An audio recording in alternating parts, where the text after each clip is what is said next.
প্রিয় দর্শক ও শ্রোতাবৃন্দ, আমাদের প্রেমতীর্থ প্ল্যাটফর্মের আস্তিক ও নাস্তিকের গল্প শীর্ষক সিরিজের আরও একটি সম্পূর্ণ নতুন ভিডিও দেখার জন্য আপনাদের সবাইকে আমন্ত্রণ জানাচ্ছি। ছাত্র জীবনে বা ভার্সিটিতে থাকা অবস্থায় অনেক সময় লেবাসধারী ধর্ম ব্যবসায়ীদের সাথে আমার অনেক ঝামেলা হয়েছে। আমার কাছে একদিন এরকম এক লেবাসধারী ধর্ম ব্যবসায়ী এসে বলল যে তুমি নাকি বলেছ তুমি বেহেশত অস্বীকার করো, তুমি নাকি বলেছ যে তুমি পরম সুখের উদ্যানে প্রবেশ করতে চাও না, তুমি নাকি এরকমটা বলেছ, এবং তুমি যাদের কাছে বলেছ তারা তো আমার কাছে গিয়ে এটা বলেছে। তুমি কি এটা সত্য? আমি তোমার ভালো চাই, আমি তোমার বড় ভাই, এজন্য আমি তোমাকে এটা বলতে আসছি। তো তখন আমি বললাম যে বেহেশত আমি কিভাবে অস্বীকার করব? বেহেশত জিনিসটা কি আমাকে আগে জানতে হবে? বেহেশত কোথায় আছে, বেহেশত কিরকম, এটা যখন আমি জানবো, জানার পর আমি বলবো যে আমি এটা স্বীকার করব নাকি অস্বীকার করব। কিন্তু আমাকে যখন বলা হয়েছে যে বেহেশত হলো এমন একটা জায়গা যেখানে অনেক কিছু খাওয়া যাবে, অনেক আনন্দ ফুর্তি করা যাবে, অনেক আরাম আয়েশ করা যাবে, যত খুশি তত স্ত্রী সঙ্গ লাভ করা যাবে, যত খুশি তত মদ্যপান করা যাবে, এগুলি যখন বলা হয়েছে তখন আমি বলেছি যে আমার তো এগুলি করার দরকার নেই। পৃথিবীতে যারা ধার্মিক হয়েছে তারা কেউ এরকম কথা বলেছে যে আমি সারা জীবন ধার্মিক হয়ে চলবো এবং শেষ পর্যন্ত আমাকে মদ্যপানের জন্য, আমার মদ্যপান দরকার, আমার স্ত্রী সঙ্গ লাভ করা দরকার, আমার অনেক আরাম আয়েশ করা দরকার, আমার খাওয়া দাওয়া দরকার, এবং এগুলির জন্য আমার সারা জীবন এখন ভালোভাবে চলতে হবে, এরকম কথা যে বলবে তাকে তো আমি ধার্মিক ব্যক্তি বলে মনে করব না। কিন্তু সেই লেবাসধারী ধর্ম ব্যবসায়ী লোকটি আমার কথা শুনতে রাজি হলো না। সে আমাকে বলল যে তোমার বেহেশত চাইতেই হবে এবং তোমার বেহেশত মানতেই হবে এবং তোমার স্ত্রী সঙ্গ লাভ করার ইচ্ছা থাকতেই হবে, না থাকলে তোমার রোগ আছে ইত্যাদি। তো আমি বললাম যে আমার রোগ থাকুক বা কিছু থাকুক না থাকুক, এটা তো তোমার মাথা ব্যথা করে লাভ নেই। আমি যা বুঝেছি তা বলেছি, এবং সোজা কথা, যে জায়গা থেকে আমি চাইলে বের হতে পারবো না, যে জায়গা থেকে আমি ইচ্ছা করলে সেই জায়গাকে ত্যাগ করতে পারবো না, সেই জায়গায় আমি যাব না। আমি যাব যেখানে, সেখানে আমার স্বতন্ত্রতা থাকতে হবে, এবং স্বতন্ত্রতা স্বাধীনতার মধ্যে থেকে আমাকে পরমানন্দ লাভ করতে হবে। তো তখন আমি বেশি একটা কিছু বলতে পারিনি। পরবর্তীতে আমি একটি গল্প জানতে পেরেছি, সেই গল্পটা এখন আমি আপনাদের সাথে শেয়ার করছি। একবার এক রাজা আবে হায়াতের সন্ধান পেয়েছে। আবে হায়াত মানে সেই পানীয়, যে পানীয় পান করলে কেউ আর মৃত্যুবরণ করবে না। তো সেই আবে হায়াতের সন্ধান লাভ করার পর সেই রাজা যখন আবে হায়াত পান করতে যাবে, তখন সেই পানিটা যখন পান করতে যাবে, তখন তার পাশ থেকে একটি কাক ডেকে ডেকে রাজাকে বলছে যে তুমি পানিটা পান করছো, পানিটা পান করার আগে আমার দুটো কথা শুনে নাও। আমিও কিন্তু এই পানিটা পান করেছিলাম কয়েক হাজার বছর আগে। তখন রাজা পানি পান করা বন্ধ করে বা পানি পান না করে সেই কাকের কথা শুনতে লাগলো। কাক বলল যে আমি কিন্তু এই পানিটা কয়েক হাজার বছর আগে পান করেছিলাম এবং পান করে আমি অমরত্ব লাভ করেছি।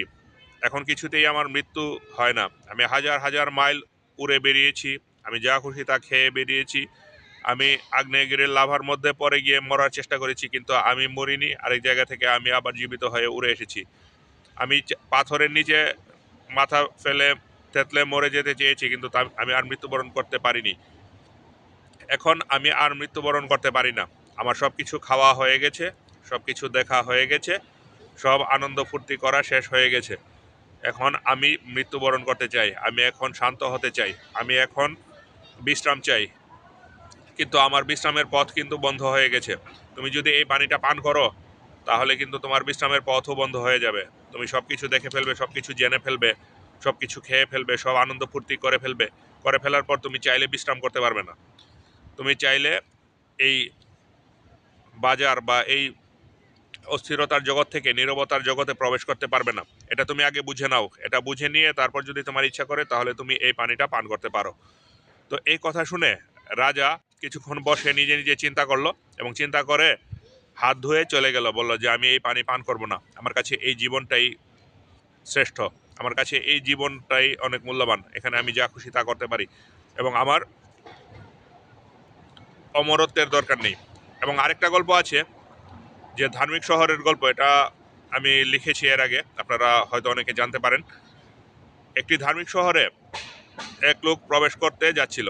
ধার্মিক শহরে, একদম সংক্ষেপে আমি বলছি সময় স্বল্পতার জন্য, কোন গল্পই আমি পুরোপুরি সময় নিয়ে বলতে পারি না। পরবর্তীতে আমি আশা করি আরও বড় ভিডিও তৈরি করবো এবং তখন সময় নিয়ে বলবো। যাই হোক, একজন রাজা একটি ধার্মিক শহরে প্রবেশ করবে এবং ধার্মিক শহরে প্রবেশ করার সময় ধার্মিক শহরের বাইরে দেয়ালে ধর্মের নিয়মগুলি দেখতে লিখে রাখা হয়েছে। মানুষ যেন ঢোকার আগেই নিয়মগুলি দেখতে পারে, সেই জন্য ধর্মের নিয়মগুলি লিখে রাখা হয়েছে। এবং রাজা সেই ধার্মিক শহরে প্রবেশ করার সময় সেই শহরের দরজা দিয়ে যারা বের হচ্ছে বা যারা শহরের দরজা দিয়ে ঢুকছে তাদের সবাইকে অস্বাভাবিক দেখতে পেয়েছে। কারো হাত নেই, কারো পা নেই, কারো চোখ অন্ধ, কারো আঙ্গুল নেই, কারো কান নেই, কারো নাক কাটা ইত্যাদি। একটাও অক্ষত মানুষ দেখতে পায়নি। প্রত্যেকটা মানুষ কোনো না কোনোভাবে বিকলাঙ্গ, কোনো না কোনোভাবে প্রত্যেকটা মানুষের অঙ্গহানি করা হয়েছে। তো এই অঙ্গহানির মধ্যে কি আছে?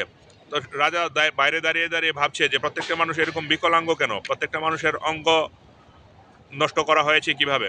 তখন একজন কান কাটা বৃদ্ধ লোক এদিক দিয়ে আসছিল।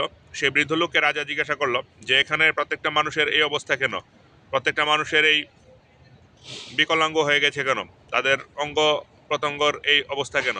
তখন বৃদ্ধ লোকটি রাজাকে বলল যে এখানে যে নিয়মগুলি তুমি দেখতে পাচ্ছ, দেয়ালের মধ্যে লেখা যে নিয়মগুলি দেখতে পাচ্ছ, সেই নিয়মগুলি সবাই পুঙ্খানুপুঙ্খভাবে পালন করতে হয়। সেই নিয়মগুলি যারা ভঙ্গ করবে, প্রত্যেকটা নিয়ম ভঙ্গের জন্য আলাদা আলাদা শাস্তির ব্যবস্থা আছে। আঙ্গুল কাটা থেকে ধরে আঙ্গুল কাটা থেকে শুরু করে গর্দান কাটা পর্যন্ত শাস্তি আছে। মিথ্যা বললে জিহ্বা কাটা হবে, কারোর বাড়ির দিকে তাকালে চোখ উপড়ে ফেলা হবে, এবং কেউ ভুল কোনো তথ্য দিলে তার নাক কেটে ফেলা হবে। এরকমভাবে বিভিন্ন রকম অপরাধের জন্য বিভিন্ন রকম শাস্তি আছে। এবং এখানে প্রত্যেকটা মানুষ বিকলাঙ্গ হতে হতে এমন অবস্থা হয়েছে, এখন একটা বাচ্চা ছোটবেলা থেকে যদি সকল অঙ্গ প্রত্যঙ্গ সহ থাকে, তখন সবাই মিলে সেই বাচ্চার ভুল বের করে, সবাই মিলে তার একটা দোষ বের করবে এবং দোষ বের করে তার হয় আঙ্গুল কেটে নেবে, না হয় নাক কেটে নেবে, না হয় চোখ উপড়ে ফেলবে। একটা না একটা অঙ্গ হানি করবে এবং হানি করে অন্য সবার মতো তাকে বানিয়ে ফেলবে।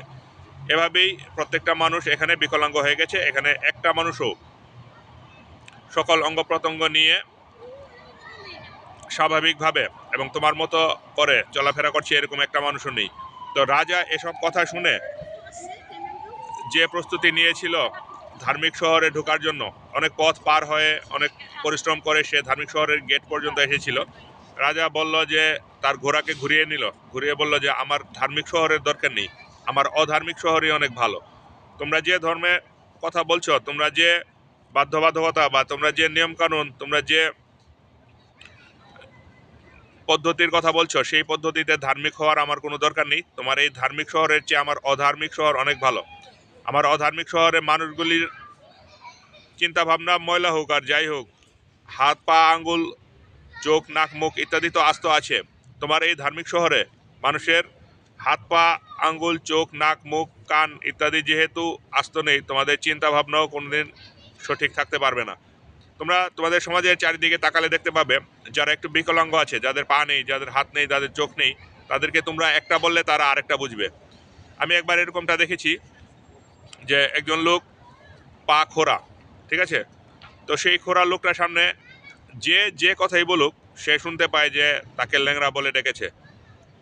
একজন আরেকজনকে অন্য একটা কথা বলছে, সে এসে বললো যে আমাকে তুমি ল্যাংড়া বলেছো কেন। মানে তার পা খোড়া, এটা তার মাথার মধ্যে এমনভাবে ঢুকে গেছে, এখন কেউ কিছু বললে সে শুনতে পায়, কেউ বুঝি তার নিন্দা করছে, তাকে বুঝি কেউ প্রতিবন্ধী বলছে, তাকে বুঝি কেউ খোড়া বলছে। তো এরকম অবস্থা এই ধার্মিক শহরের মধ্যে যারা এরকম বিকলাঙ্গ হয়ে আছে তারা কোনোভাবেই মানসিকভাবে সুস্থ এবং পরিপূর্ণ হতে পারে না। তার চেয়ে অধার্মিক শহর ভালো। তো যারা পরম ধ্যান এবং পরম জ্ঞান লাভ করতে চায় তারা আগে অধার্মিক শহরে থাকতে হবে এবং অধার্মিক শহর থেকে তাদের ভেতর থেকে শুদ্ধ হতে হবে। বাইরে দিয়ে কোনো শুদ্ধতা এনে ভেতরে ঢুকিয়ে দেওয়া যাবে না। ভেতর যখন শুদ্ধ হয়ে যাবে তখন বাইরেও শুদ্ধ হয়ে যাবে। এই সিরিজের পরবর্তী ভিডিওটিতে আরও বেশি আলোচনা করা হবে এ নিয়ে।